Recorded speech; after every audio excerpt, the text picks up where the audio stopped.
টানা 5 দিন ধরে জ্বলছে আগুন। পর্তুগালের সর্বোচ্চ সক্ষমতা নিয়ে হাজারো দমকল কর্মীর চেষ্টাতেও বাগে আনা যাচ্ছে না দেশটির একমাত্র ন্যাশনাল পার্ক পেনেদা জেরেসের দাবানল। বৃহস্পতিবার বিকেল পর্যন্ত আগুনের লেলিহান শিখা গ্রাস করেছে পার্কটির 6,000 হেক্টরের বেশি বনভূমি। পার্কের পন্তেদা বার্কা অংশে এখনও দাউ দাউ করে জ্বলছে আগুন।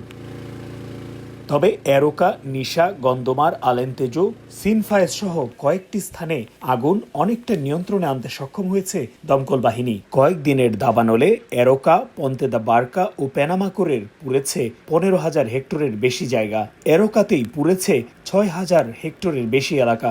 এখনও কালো ধোঁয়ায় আচ্ছন্ন সেসব জায়গা।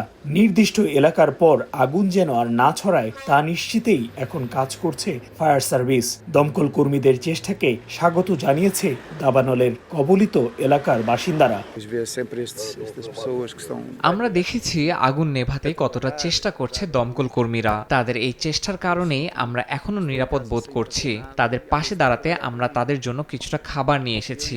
আমরা দেখছি ঘন্টার পর ঘন্টা না খেয়ে তারা কিভাবে কাজ করছে।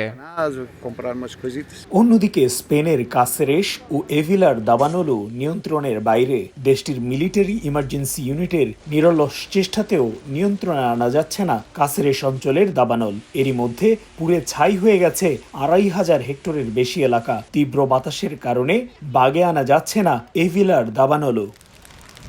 তারিকুল হাসান আশিক, সময় সংবাদ, পর্তুগাল।